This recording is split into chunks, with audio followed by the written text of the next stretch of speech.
بسم اللہ الرحمن الرحیم۔ ہجرت کے چھٹے سال حضور اکرم صلی اللہ علیہ وآلہ وسلم نے دنیا بھر کے بڑے بڑے بادشاہوں کے نام خطوط ارسال فرمائے۔ اس میں کہا گیا تھا کہ اسلام لے آؤ، سلامتی میں رہو گے اور دوہرے اجر کے مستحق قرار دیے جاؤ گے، ورنہ دوسری صورت میں تمہاری قوم کے اسلام قبول نہ کرنے کا گناہ تمہارے اوپر بھی ہوگا۔ اس کے بعد آل عمران کی آیت 64 لکھی گئی اور خطوط کے آخر میں آپ صلی اللہ علیہ وآلہ وسلم کی مہر مبارک لگائی گئی۔ یہ خطوط جامعیت و اختصار کے حسین امتزاج کا عظیم شاہکار تھے۔ آپ صلی اللہ علیہ وآلہ وسلم نے 7 ہجری کے ابتدائی دنوں میں ایک خط شاہ مصر و اسکندریہ کو لکھا جس کا نام جزی بن متی قبطی تھا اور اس کا لقب مقفوس تھا۔ حضرت حاطب بن ابی بلتہ رضی اللہ تعالیٰ عنہ کو ان کے پاس بھیجا۔ آپ صلی اللہ علیہ وآلہ وسلم کا نامہ مبارک لے کر حضرت حاطب بن ابی بلتہ رضی اللہ تعالیٰ عنہ شاہ مقوس کے دربار میں پہنچے اور متانت کے ساتھ ان کو جا کر کہا، اے شاہ مقوقس، آپ سے پہلے اس ملک میں ایک شخص گزرا ہے جو اپنے آپ کو رب اعلیٰ سمجھتا تھا۔ اللہ نے اسے نشان عبرت بنا دیا، لہٰذا دوسرے سے عبرت حاصل کرو، ایسا نہ ہو کہ دوسرے تم سے عبرت حاصل کریں۔ اس موقع پر مقوقس اور حضرت حاطب رضی اللہ تعالیٰ عنہ کے درمیان مکالمہ ہوا جو حاضر خدمت ہے۔ مقوقس: مجھے محمد صلی اللہ علیہ وآلہ وسلم کے بارے میں بتائیے، کیا وہ اللہ کے نبی ہیں؟ حاطب: وہ نبی ہیں نہیں بلکہ اللہ کے رسول بھی ہیں۔ مقوقس: اگر وہ واقعی اللہ کے رسول ہیں تو پھر کیا وجہ ہے جب ان کی قوم نے انہیں اپنی بستی مکہ سے نکالا تو انہوں نے اس کے لیے اللہ کے عذاب کی بد دعا نہیں کی؟ حاطب نے کہا، کیا آپ حضرت عیسیٰ علیہ السلام کو اللہ کا رسول نہیں مانتے؟ مقوقس: بالکل مانتے ہیں۔ حاطب: تو پھر آپ بتائیے کہ جب ان کی قوم نے انہیں چاروں طرف سے گھیر لیا اور انہیں سولی دینے کا ارادہ کیا اور پھر اللہ انہیں آسمان پر اٹھا کر لے گیا تو انہوں نے اس بات کی دعا کیوں نہیں کی کہ ان کا رب بنی اسرائیل کو ہلاک کر دے؟ شاہ مقوقس: آپ ایک حکیم عقل مند آدمی ہیں اور ایک حکیم دانا آدمی کی طرف سے آئے ہیں۔ میں محمد صلی اللہ علیہ وآلہ وسلم کے لیے یہ تحفے آپ کے ساتھ بھیجتا ہوں، اور یہ نگہبان ماربون نام تھا جو آپ کے علاقے تک آپ کی نگہبانی کریں گے۔ اس کے بعد رسول اللہ صلی اللہ علیہ وآلہ وسلم کے خط کا جواب لکھوایا جو اس طرح تھا، محمد بن عبداللہ کے حضور من جانب مقوقس عظیم القبط، اما بعد میں نے آپ صلی اللہ علیہ وآلہ وسلم کا گرامہ نامی پڑھا اور جو کچھ اس میں تحریر تھا اور جس کی آپ نے دعوت دی میں نے اسے سمجھ لیا ہے۔ میں جانتا ہوں کہ ایک نبی نے آنا تھا لیکن میرا خیال ہے اس کا ظہور ملک شام سے ہوگا۔ بہرحال میں نے آپ کے قاصد کی عزت کی ہے۔ میں آپ کی طرف 2 کنیزیں ماریہ اور سرین کو بھیجتا ہوں جو قبط میں عظیم المرتبت ہیں، اور کچھ لباس اور تحائف بھی پیش خدمت کرتا ہوں، اور خچر بھی آپ کی سواری کے لیے روانہ کر رہا ہوں۔ آپ پر سلامتی ہو۔ خط کے ہمراہ چند تحائف بھی آپ صلی اللہ علیہ وآلہ وسلم کی خدمت میں بھیجے، جن میں 2 کنیزیں ماریہ قبطیہ اور ان کی بہن سیرین بھی تھیں۔ اس کے علاوہ 1 اونٹ، 1 سفید رنگ کا خچر، 1 نیزہ، قیمتی لباس، قیمتی خلعت اور 1000 مشکال سونا شامل تھا۔ بعض روایات میں یہ بھی ملتا ہے کہ شاہ مقوقس نے 1 معالج بھی ساتھ بھیجا جسے آپ صلی اللہ علیہ وآلہ وسلم نے یہ کہہ کر واپس بھیج دیا، ہم لوگ سخت بھوک کے وقت کھانا کھاتے ہیں اور ابھی بھوک باقی ہوتی ہے، ہم کھانے سے ہاتھ اٹھا لیتے ہیں۔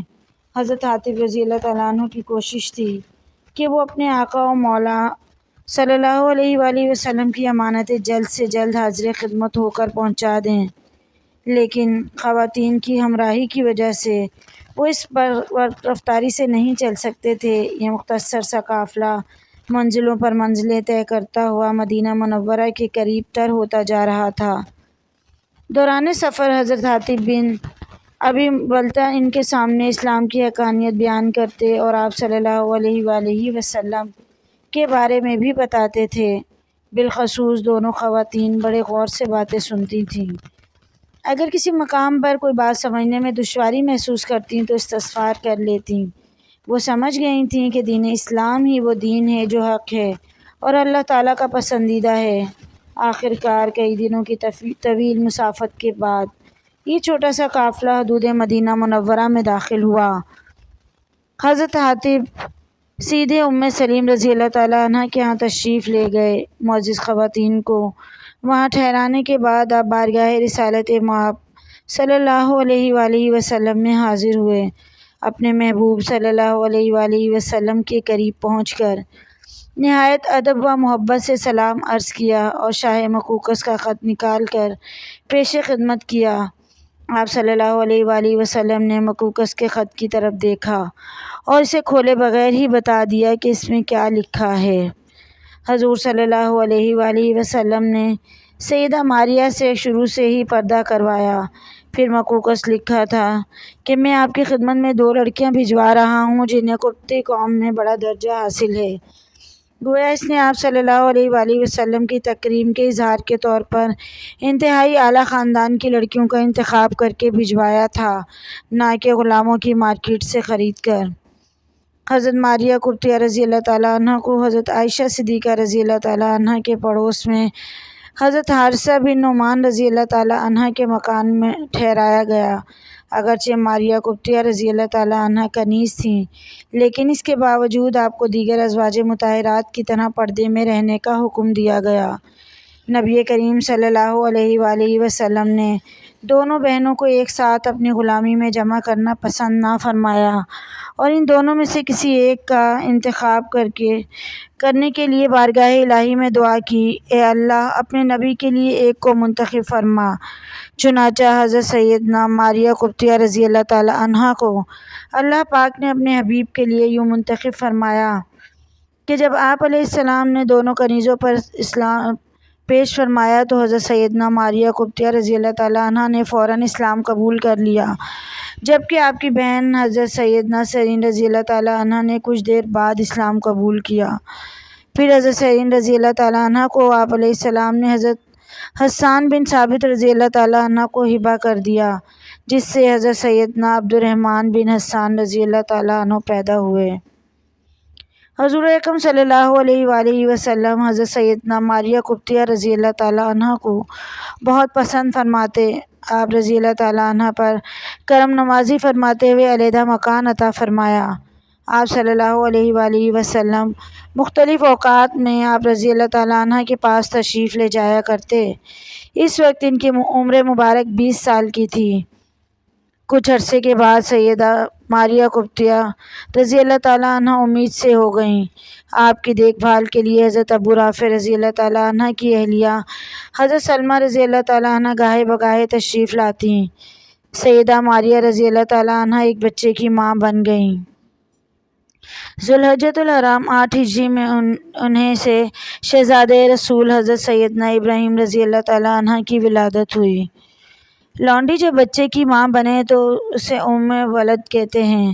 حضرت سلمہ رضی اللہ تعالیٰ عنہ نے اپنے خاوند کو بچے کی خوشخبری دینے کے لیے آپ صلی اللہ علیہ وآلہ وسلم کے پاس بھیجا۔ جبرائیل علیہ السلام آپ صلی اللہ علیہ وآلہ وسلم کو پہلے ہی خوشخبری دے چکے تھے۔ جب حضرت ابو رافع رضی اللہ تعالیٰ عنہ بارگاہ نبوت میں حاضر ہوئے تو آپ صلی اللہ علیہ وآلہ وسلم نے ارشاد فرمایا، بیٹے کی ولادت کی خبر دینے آئے ہو؟ جی ہاں یا رسول اللہ صلی اللہ علیہ وآلہ وسلم، اللہ تعالیٰ نے آپ کو چاند سا بیٹا عطا فرمایا ہے۔ آپ صلی اللہ علیہ وآلہ وسلم بہت خوش ہوئے اور ابراہیم نام رکھا۔ حضرت ماریہ قبطیہ رضی اللہ تعالیٰ عنہ کے ہاں بیٹے کی پیدائش کی خبر آن واحد میں مدینہ منورہ کے گلی کوچوں میں پھیل گئی، اور جب تمام ازواج مطہرات کو پتہ چلا تو ان کے اندر جذبہ رشک نے جگہ بنا لی۔ وہ جانتی تھیں کہ اب حضرت ماریہ قبطیہ رضی اللہ تعالیٰ عنہ کی قدر و منزلت ان کے آقا و مولا صلی اللہ علیہ وآلہ وسلم کی نظروں میں اور بھی بہت بڑھ جائے گی۔ 7ویں روز حضرت ابراہیم رضی اللہ تعالیٰ عنہ کا عقیقہ کیا گیا تو 2 مینڈھے ذبح کیے گئے، ان کا سر منڈایا گیا اور سر کے بالوں کے برابر چاندی تول کر صدقہ کی گئی اور بالوں کو زمین میں دفنایا گیا۔ حضرت ابراہیم رضی اللہ تعالیٰ عنہ کی عمر مبارک جب 1 سال سے قدرے زیادہ ہوئی تو ان میں اپنے والد محبوب کبریا صلی اللہ علیہ وآلہ وسلم کی مشابہت کے آثار نمودار ہونے لگے۔ آپ صلی اللہ علیہ وآلہ وسلم بیٹے سے بڑی شفقت سے پیش آتے تھے۔ ایک روز حضرت ابراہیم رضی اللہ تعالیٰ عنہ کی حالت سے اندازہ لگ گیا کہ اس جہان رنگ و بو سے ان کی رخصتی کا وقت قریب آ گیا ہے، تو نبی کریم صلی اللہ علیہ وآلہ وسلم کو اطلاع دی گئی۔ آپ صلی اللہ علیہ وآلہ وسلم حضرت عبد الرحمن بن عوف رضی اللہ تعالیٰ عنہ کا ہاتھ تھامے نخلستان میں داخل ہوئے تو دیکھا کہ ابراہیم اپنی والدہ کی گود میں دم توڑ رہے تھے۔ آپ صلی اللہ علیہ وآلہ وسلم نے بیٹے کو اپنی آغوش میں لے لیا۔ غم کے آثار آپ کے چہرہ اقدس سے نمایاں تھے۔ پیدائش کے 18 ماہ تک حضرت ابراہیم زندہ رہے اور پھر وفات پا گئے۔ حضرت ماریہ قبطیہ پر بیٹے کی موت کا غم پہاڑ بن کر ٹوٹا تھا، لیکن اپنے محبوب سے تا قیامت تک کے لیے بچھڑنے کا تصور انہیں کبھی خواب میں بھی نہیں آیا تھا، لہٰذا یہ داغ جدائی ان کے لیے بے حد گراں، ناقابل برداشت تھا۔ اپنے محبوب صلی اللہ علیہ وآلہ وسلم کے ساتھ 4 سالہ رفاقت کا زمانہ یوں لگتا تھا جیسے 4 سانسوں میں بیت گیا ہو۔ ہر وقت آپ صلی اللہ علیہ وآلہ وسلم کی یادوں میں گمسم سی رہتیں۔ اب ان کا زیادہ تر وقت یاد الہی میں بسر ہوتا تھا۔ 16 ہجری کا پہلا مہینہ آیا تو حضرت ماریہ قبطیہ کا وقت وصال آ گیا، لہٰذا بستر مہک پر دراز ہو گئیں۔ ان کی بہن حضرت سرین قبطیہ رضی اللہ تعالیٰ عنہ قریب بیٹھی آنسو بہا رہی تھیں، اور عبد الرحمن بن حسان بن ثابت رضی اللہ تعالیٰ عنہ قریب کھڑا خالہ کی طرف بڑی معصوم نظروں سے دیکھ رہا تھا۔ سیدہ ماریہ قبطیہ نے اپنے بھانجے کی طرف بڑی محبت سے دیکھا، جس کے پس منظر میں وہ اپنے بیٹے ابراہیم کو دیکھ رہی تھیں۔ اس کے سر اور گالوں پر بڑے پیار سے ہاتھ پھیرا، بہن کی طرف ایسی نظروں سے دیکھا کہ وہ تڑپ اٹھیں اور پھر آخری سانس لے کر ہمیشہ کے لیے خاموش ہو گئیں۔ اس وقت ان کی عمر 29 سال تھی۔ حضرت سیرین قبطیہ رضی اللہ تعالیٰ عنہ کے آنسو تھمنے کا نام نہ لیتے تھے۔ بی بی ماریہ قبطیہ رضی اللہ تعالیٰ عنہ کے وصال کی خبر مدینہ منورہ کے گلی کوچوں میں پھیل گئی۔ آپ رضی اللہ تعالیٰ عنہ کو جنت البقیع میں دفن کر دیا گیا۔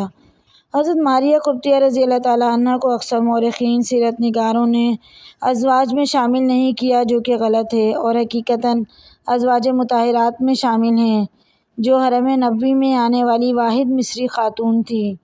ان کا آبائی تعلق عیسائی مذہب سے تھا اور وہ شاہی گھرانے سے تعلق رکھتی تھیں۔ انہیں ایک بادشاہ نے نبی کریم صلی اللہ علیہ وآلہ وسلم کی خدمت میں بھیجا تھا۔ نہ صرف یہ کہ ان کا ذکر مبارک اشارے کنایوں میں ہی صحیح زبور میں بھی آیا، چنانچہ نبی کریم صلی اللہ علیہ وآلہ وسلم کے حوالے سے جو مختلف پیشن گوئیاں بائبل کے مختلف مقامات پر آئی ہیں، ان میں سے ایک پیشن گوئی یہ بھی ہے: تیری معزز خواتین میں شہزادیاں ہیں، ملکہ تیرے داہنے ہاتھ اوفیرے کے سونے سے آراستہ کھڑی ہے۔ داہنے ہاتھ کے الفاظ پر غور کرنا چاہیے، یہ ملک یمین کا ترجمہ ہے۔ سب مورخین ماریہ خاتون رضی اللہ تعالیٰ عنہ کو ملک یمین بتاتے ہیں۔ پیشن گوئی بالا میں بتایا گیا ہے کہ وہ شہزادی ہوں گی اور ان کا آنا ملک یمین کی شان میں ہوگا۔ زبور کی عبارت سے یہی عیاں ہوتا ہے کہ ایک خاتون جو خاندانِ شاہی سے تعلق رکھتی ہوں گی، وہ نبی کریم صلی اللہ علیہ وآلہ وسلم کی خدمت میں پیش کی جائیں گی۔ مزید ایسی ویڈیوز کے لیے چینل کو ضرور سبسکرائب کریں۔ ویڈیو پسند آئے تو لائک، شیئر، کمنٹ کیجیے۔